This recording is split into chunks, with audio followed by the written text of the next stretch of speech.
ingingo ya mbere arashinzwe paruwase ya Gahahe kandi iragijwe Yesu umwungere mwiza.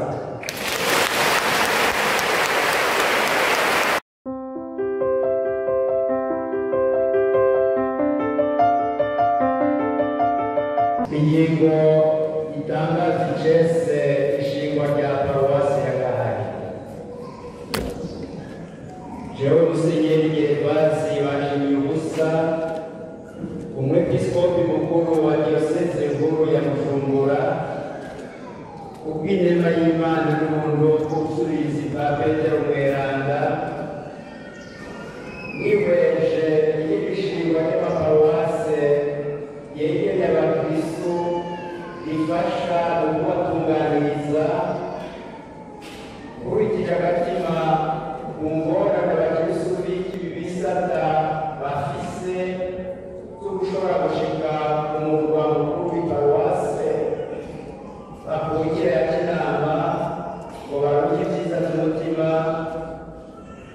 yumvira abasaserdoti ba paruwasi ya Kinama ko nyene ubwabo ingene bibagora gushikira abakristu bose bashinzwe mu bisata vyose kubera ubunini bw'iyo paruwase.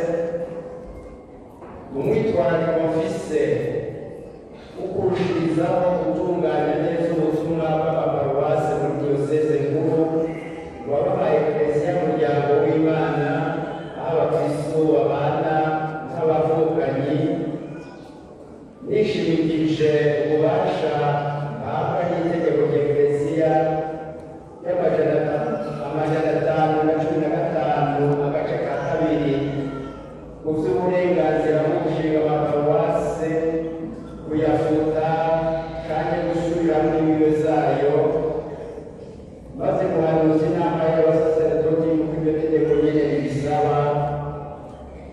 Yatangaje icese ingingo zikurikira. Ingingo ya mbere arashinzwe paruwase ya Gahahe kandi iragijwe Yesu umwungere mwiza.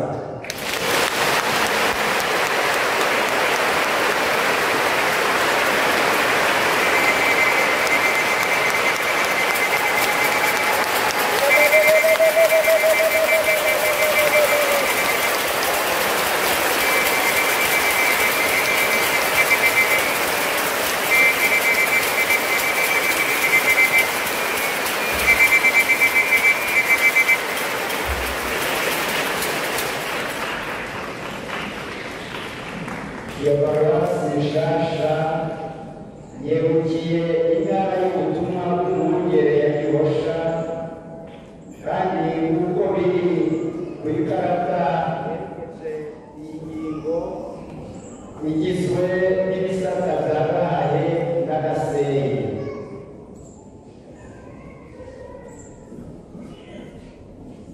Aho muri kure murashobora kubona ikarata yayo.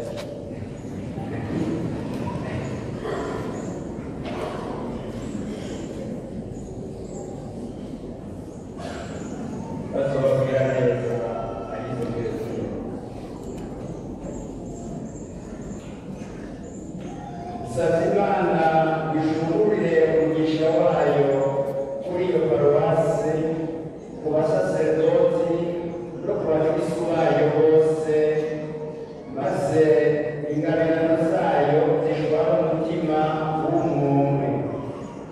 Bigiye Bujumbura kuwa 15 Munyonyo umwaka w'2025, umwepiskopi Gervasi Banshimiye ubusa